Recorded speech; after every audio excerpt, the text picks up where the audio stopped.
Rentrée scolaire 2024, initialement prévue pour ce mardi 1er octobre, a été reportée pour le 4 novembre prochain. Les détails à suivre au cours de cette édition.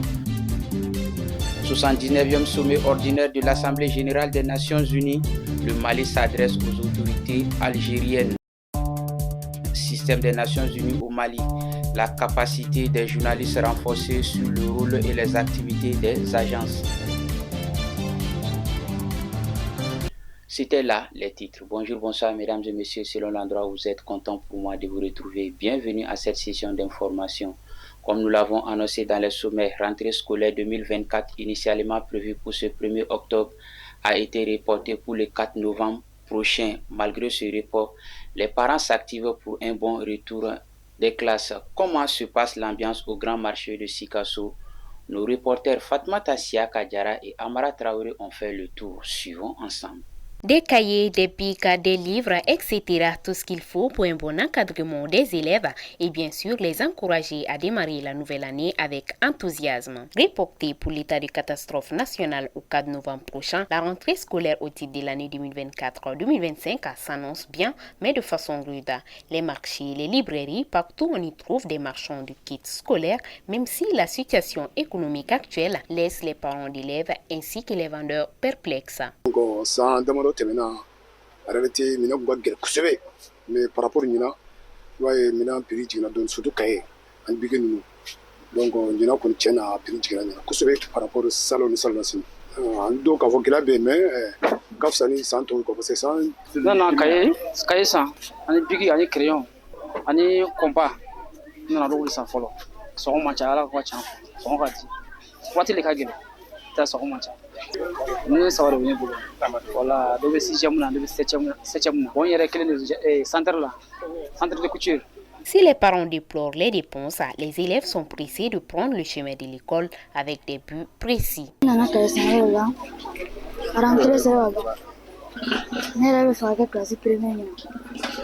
Dit-on, hors la lutte, il n'y a pas de progrès. Luttons pour l'éducation de nos enfants. Bonne entrée scolaire à toutes et à tous.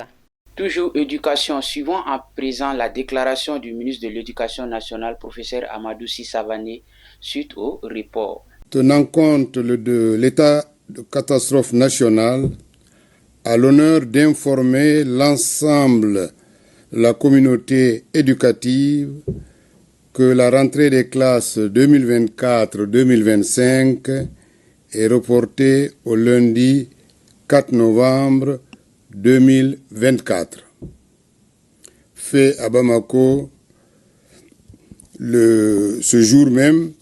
Comme nous l'avons annoncé également dans les sommaires de retour de New York ce samedi 28 septembre 2024, le porte-parole du gouvernement, le colonel Abdoulaye Maïga, a accordé plus de priorité aux situations sécuritaires que sévir les pays du Sahel. Zalika Toudjara nous en dit plus. Le ministre d'État en charge de l'administration territoriale s'est certes illustré par une posture plus tempérée, mais il ne s'est pas passé de pointer directement du doigt les nations qu'il accuse de complicité avec le terrorisme qui affecte le Mali. Référence faite à l'histoire de la Charte des Nations Unies, Abdoulaye Maïga a salué la pertinence du thème retenu par la 79e Assemblée générale, lequel se rapporte entre autres à la promotion de la paix, au développement durable et au devenir des générations futures. De quoi lui tendre la perche pour évoquer la persistance depuis 2012 de la crise multidimensionnelle complexe et son corollaire des menaces sur l'intégrité territoriale et des victimes innocentes, et d'en attribuer les origines profondes à la boîte de Pandore ouverte par l'intervention militaire de l'OTAN en Libye. Exacerbation de l'insécurité, du terrorisme, des trafics en tout genre, dont le blanchissement des capitaux, des conflits communautaires manipulés par les terroristes et leurs sponsors étatiques étrangers, auxquels se greffent les actions violentes d'individus isolés. Du 25 au 27 septembre 2024, les acteurs des médias ont pris part à une session de formation sur le rôle et les mandats et les activités des agents des Nations Unies au Mali. Fatmata Siaka Diarra pour les précisions. Une première dans l'histoire des Nations Unies au Mali, cette formation a enregistré la présence de M. Edmond Moukala, représentant de l'UNESCO au Mali, et de Mohamed Lamine Mohamed Beiba de l'UNFPA. L'objectif principal de cette formation est de doter les journalistes des connaissances nécessaires sur l'équipe pays des Nations Unies pour couvrir avec précision leurs missions et activités. Selon le facilitateur, les Nations Unies travaillent sous l'autorité de l'État qui est composé d'agences œuvrant dans les actions humanitaires et dans le développement, dont 13 sont fonctionnelles. Les Nations Unies jouent un rôle important au Mali en matière de développement, d'aide humanitaire et de soutien au secteur de la communication, y compris la formation en journalisme, a déclaré Amidou Ngate, chargé de communication du bureau au Mali. Pour sa part, Draman Souare du bureau de l'UNESCO au Mali a souligné que les participants accueilleront une compréhension approfondie de l'action One On et des mandats spécifiques des différentes entités des Nations Unies. Rappelons que l'Organisation des Nations Unies dont le Mali est membre joue un rôle essentiel dans la région du Sahel et particulièrement au Mali en soutenant le développement, la paix et la stabilité. Pour informer efficacement le public sur le rôle des Nations Unies au Mali, il est impératif de renforcer les compétences et les connaissances des journalistes locaux sur les missions et activités de ces agences, fonds et programmes. Ce vendredi 27 septembre 2024, le groupe Sama Holding, en partenariat avec la société microfinance Kafo Djigine, a procédé au lancement du portefeuille numérique Banque to Wallet. Mariam Kone nous en dit plus. Cette initiative qui représente les avancées technologiques dans le cadre de la digitalisation de l'économie au Mali vise à faciliter l'inclusion financière en rendant les services bancaires beaucoup plus accessibles aux usagers. Le PDG de Sama Money Holding, M. Daouda Koulibaly, et le DG de Kafo Djigine, M.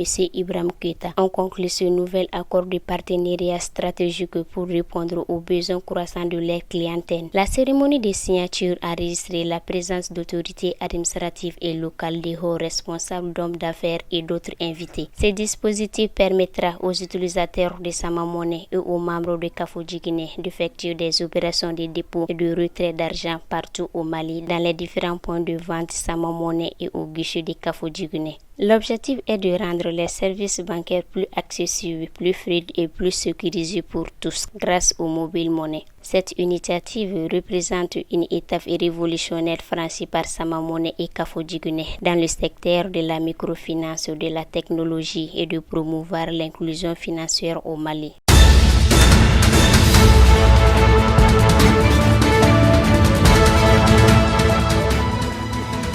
C'est ce qui nous conduit vers la page internationale de cette session d'information en bref et en son et en image. C'est une compilation de nos confrères de Africa News. Le commentaire est signé Zalikatou Diara.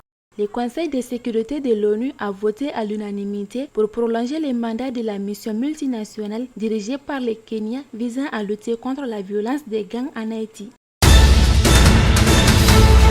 Le président de la Fédération camerounaise de football, FECAFOOT, Samuel Eto'o, a été lourdement sanctionné par la FIFA. Cette dernière interdit la star d'assister à toute rencontre des équipes du Cameroun masculine comme féminine, toutes catégories confondues durant 6 mois. Le ministre des Affaires étrangères du Burkina Faso, Karamoko Jean-Marie Traoré, a déclaré que la création de l'Alliance des États du Sahel, AES, avec le Niger et le Mali sera notre salut, réaffirmant que l'objectif premier est de protéger la population du Sahel. Le monde du basket international et particulièrement africain est en deuil. Dikembe Mutombo, membre du Basketball Hall of Fame, l'un des meilleurs défenseurs de l'histoire de l'AMBA et ambassadeur de longue date de ce sport, est décédé ce lundi 30 septembre 2024 à l'âge de 58 ans suite d'un cancer du cerveau, a annoncé la Ligue. Ainsi prend fin cette session d'information. Content pour moi de l'avoir présentée. Bonne suite de programmes sur Kene TV, vous qui nous suivez à Mamasoni, à Keletigla, à Amdalaï, à Wayerma, partout à Sikasso et au Mali. Qu'Allah bénisse le Mali.